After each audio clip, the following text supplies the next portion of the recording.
Hello guys, if you're a regular viewer of my channel, you may or may not remember that a few weeks ago I uploaded a video called Baldur's Gate 3 Meet the Companions. Well, it turns out I uploaded that right before a new BG3 community update dropped, where Astarion revealed a new origin character and gave us more information about the characters that will be recruitable as full companions. And of course they revealed the Dark Urge as another origin character after that in their final panel from Hell a few weeks ago. So that companion video I made last month? Yeah, it isn't exactly accurate anymore, so here's another companion video, I guess.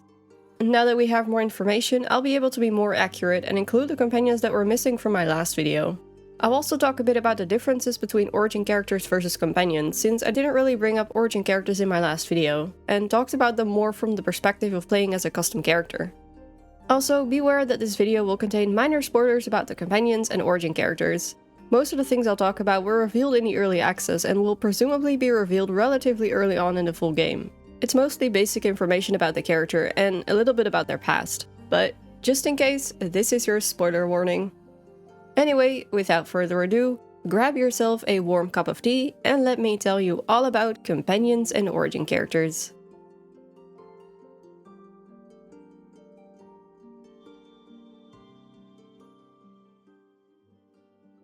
So if you've been following Baldur's Gate 3's development, or if you've played Divinity Original Sin 2, you might be familiar with origin characters. For those of you that aren't, origin characters are characters that you can play as if you don't want to play as a custom character. Similar to regular companions, origin characters come with their own personality, goals, and predefined background and appearance. The big difference, of course, is, as I just mentioned, that you can play as one of them. If you play as a custom character, you will still be able to recruit the origin characters as companions and get to know them through your own character. Apart from one, but more on that later on in the video.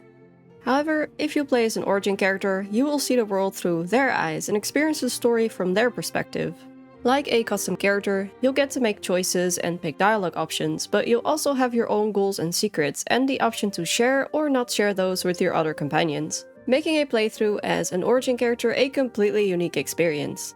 Both companions and origin characters start out as a certain class, but you'll be able to respec them later on in the game if you wish to do so. There are upsides and downsides to playing as an origin character versus a custom character, and while that could make for a fun discussion, it would probably be a whole video in and of itself, so I'll save that for another time. All I'll say is that creative director Sven Vincke said in an interview that he recommends playing as a custom character when you play Baldur's Gate 3 for the first time. So now that we know the differences between regular companions and origin characters, let's actually talk about the characters themselves. I will say that I'll keep this a bit brief for the sake of not going into too many spoilers, and because I already talked about most of them in my previous companion video. Now I know some characters have been changed quite a bit since then, and don't worry, I'll make sure to mention those changes. And I am planning on doing character deep dives in the future as well. Anyway, let's start off with our first origin character, which is Lae'zel. Lae'zel is a fierce Githyanki warrior, with her starting class being a fighter. Now that she's at risk of turning into a mind flayer, her main priority is getting rid of the tadpole that has been planted in her head and getting back to her people to prove herself worthy in the eyes of her queen Vlaakith. Lae'zel is very mission-oriented, so her focus is always on the task at hand and she hates getting sidetracked. She is very blunt and not afraid to speak her mind. When given the option of fighting or resolving things peacefully, she'll often choose violence. Because of the Githyanki history with mind flayers, Lae'zel knows a lot about them, their methods of making more mind flayers, and most importantly, how to kill them. But she is still young, as she has not completed her rite of passage yet, so she still has a lot to learn. And I think this causes her to have some insecurities, even though she would probably never let that show. It's no doubt something we'll have insight on if we choose to play as her. Our next origin character is Shadowheart. Shadowheart is a devoted cleric of Shar, and she was part of a group that was sent out on an important holy mission to retrieve a mysterious and powerful artifact. The mission required her to have her memories wiped though, and now that she is the only survivor, all that she knows is that she must return the artifact to her people in Baldur's Gate. At the same time, she is constantly being tormented by a strange, painful magic that she struggles to understand. As I mentioned in my previous companion video, Shadowheart really values her privacy and doesn't appreciate when people try to pry personal information out of her. Although she can be pretty nosy herself. She acts tough, but on the inside she's actually a really sweet person and hates acts of unnecessary cruelty. Shadowheart is a very mysterious character, and whether she became a follower of Shar willingly, I have my doubts. But I think it's going to be interesting to hopefully slowly see her get her memories back and learn all of her secrets with her whenever we play as her. And then we have Astarion. Astarion is a vampire spawn. For centuries, he was abused by his sadistic vampire master Cazador and forced to carry out his wishes, mainly prowling the streets at night to seduce whoever he could find and lure them back to Cazador's lair. It seems getting abducted by mind flayers was the best thing that could ever happen to him, because now he is not only far away from Cazador, the tadpole also caused him to break free from Cazador's mind control and gave him the ability to walk in the sunlight again. Now that he is free, he wants to do everything in his power to make sure he keeps his freedom, because Cazador will surely come for him. So Astarion is very power hungry because, well, he wants to become more powerful than his former master in order to keep his freedom. Therefore, he is also mainly concerned with his personal survival. He's not inherently evil, but he doesn't like playing the hero either. It's sure going to be interesting to see his internal struggles when we play as him, or see how he develops as a companion. I imagine we'll be able to either discourage him and maybe convince him that there might be another way, or go all out and feed him all the power that he wants to. And the next origin character on this list is Gale. So Gale is a wizard, and while this character seems to be the same overall, the background in his description seems to be a little different from what he tells us in the early access.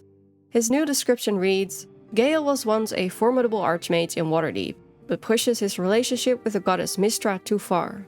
Failing to usurp his former lover's godhood, the goddess stole Gale's magics away and cursed him with a Netherese orb, a dangerous artifact with enough magical potential energy in it to level a city if it were allowed to escape. So, in the early access, Gale tells us it was Mystra who abandoned him first, and that the Netherese orb incident happened because he wanted to win back her love. So, either Gale's story has been changed a bit, or our wizard friend here is not being completely honest with us. So which one is it, Gale? Whatever his true intentions are, Gale was genuinely very concerned about the ticking time bomb in his chest, both for his safety and that of those around him. As a companion, he seems to be one of the most morally good ones, although he comes across a bit arrogant at times. He likes helping people and wants to do good deeds. And he likes animals. Next up is Wyll. So Wyll is interesting because Laren has said that his character has changed a lot since the early access, so I can't say with certainty what his personality will be like. His new description seems to be pretty similar to what we learn about him in the early access though. He comes from a noble house but now lives his life as an adventurer on the road, known by many as the Blade of Frontiers. His secret still is the fact that his powers are not his own. He is a warlock, so the source of his power comes from his patron, a Cambion named Mizora. In exchange for his power, Mizora wants Wyll to hunt down her enemies. So far, they've all been devilish creatures, but it might not stay this way, and Wyll wants to find a way to end the pact before Mizora's price grows too great. Overall, pretty similar to the story that he told us in the early access, but as I mentioned, Wyll has been reworked, so I imagine a lot about him will be different, and I'm excited to see how his character has changed. And as I mentioned before, I am planning on doing deep dives on all of the origin and companion characters once I've played through the game fully, so definitely keep an eye on my channel for that in the upcoming months. One of the two recently announced origin characters is Karlach. Karlach is a tiefling barbarian who recently escaped the Hells after being enslaved by the archdevil Zariel for 10 years. There's only one small problem. She's got an infernal engine stuck in her chest, and it keeps burning hotter and hotter, so she'll need to find a way to get rid of it before it burns her out completely. We don't know much about her personality yet, as she wasn't a companion during the early access, but we do know that she leans more towards the good side, as she is a badass with a heart of gold. Karlach wants to explore, find like-minded travelers, fall in love, or lust, and take revenge on the man who sold her to Zariel all those years ago. The last and most recently revealed origin character is called the Dark Urge.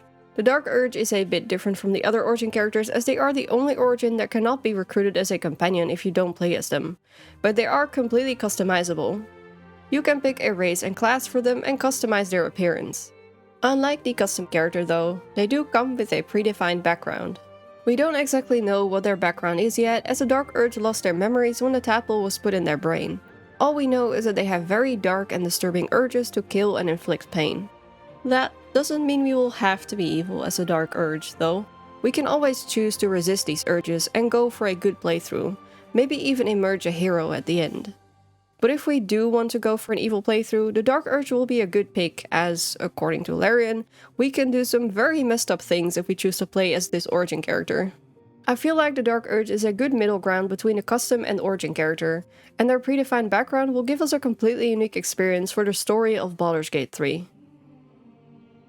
Now that we've talked about the origin characters, it's time to talk about the companions for a bit. So these companions still come with their unique personalities and backstories, but we won't be able to play as them. We'll be able to encounter them in the world and recruit them to our party if we want to. So the companions that we can get in the game are Halsin, Minthara, Minsc, and Jaheira. None of them were actual companions in the early access, and Minsc and Jaheira weren't even in the early access at all, so we don't actually know that much about them yet, apart from what is known of Minsc and Jaheira from the previous Baldur's Gate games. Because we have so little information, I'm not going to talk too much about them now, but as I said, I will do character deep dives in the future. So Halsin is the Archdruid of the Druid's Grove. He is open-minded, and in the early access he comes across as kind and friendly.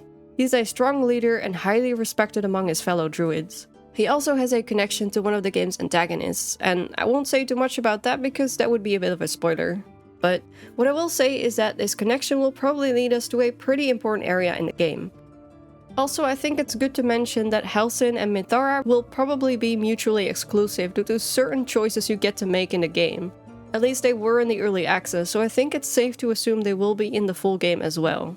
Speaking of which, Minthara is a ruthless drow, and definitely one of the more evil leading companions. She is a true soul, a high-ranking member of the Cult of the Absolute. She works with the goblins and oversees raids and attacks as an extension of the Absolute's will. While she might have a strong and determined demeanor, Minthara holds feelings of great fear that she keeps hidden away, and she has learned to harness this fear and strengthen her will. Minsc, on the other hand, is one of the good guys. He is a rattled but kind-hearted Reshimar warrior that aided our character during the events of Baldur's Gate 1 and 2, and has been on many adventures across the Sword Coast and beyond. The reason that Minsc is still alive during the events of Baldur's Gate 3, seeing as the game takes place over 100 years after the previous games, is because he was turned into a statue shortly after his adventure with the Child of Baal. Minsc loves to be the hero, even if that means putting himself in danger to do what he believes is right. He has good intentions, although sometimes his combative nature gets him into trouble, leading to avoidable conflicts as he mindlessly throws himself into combat without thinking rationally. I'll save further details of Minsc's personality, overall character, and his heroic deeds in the previous games for another video. What I can tell you now is that Minsc, as a ranger, is never apart from his trusty companion Boo, a miniature giant space hamster, and together they live for adventure and strive to defeat evil. The last character I'm going to talk about today is Jaheira. Just like Minsc, Jaheira was a character in Baldur's Gate 1 and 2, and journeyed alongside our character as a companion. She is a half-elf fighter druid, and she is part of the Harpers, an organization dedicated to maintaining balance by preventing both evil and good factions from gaining too much power. Jaheira tends to be headstrong and very certain of her own ways. She has a sharp tongue, and her wit can sometimes feel belittling to those for whom it is meant. She feels strongly about protecting nature and will not tolerate its violation. I'm curious to see how much she'll have developed in the full game. From what we've seen in recent trailers and what was shown in the last panel from Hell, it seems Jaheira's personality is still pretty similar to what it was in the first two games, apart from her probably having matured quite a bit, since she is a lot older now. Either way, I'm looking forward to seeing Jaheira and Minsc in the full cinematic experience that Baldur's Gate 3 will offer us. And that goes for all of the other characters as well, of course. Anyway, those are the companions and origin characters in Baldur's Gate 3. For now at least, as these were just quick descriptions of each character. But after I've played the game and got to know these characters in full, I will make sure to make in-depth videos on each of them and tell you guys all there is to know about them. So stay tuned for that, as well as more Dragon Age content that I am still very much working on, I promise. Right now, I'm just really enjoying the Baldur's Gate 3 hype, and having a great time making content for this game as we get closer and closer to release. Anyway, as always, thank you so much for watching. If you liked this video, let me know by liking this video, or leave a comment and tell me what companion or origin character you're looking forward to seeing most in the game. If you want to support the channel, check out my Patreon, or join me on my Discord server where we can talk about anything Dragon Age, Mass Effect, and of course Baldur's Gate 3. That's it for now though. Thanks again for watching, and I hope to see you on the next one.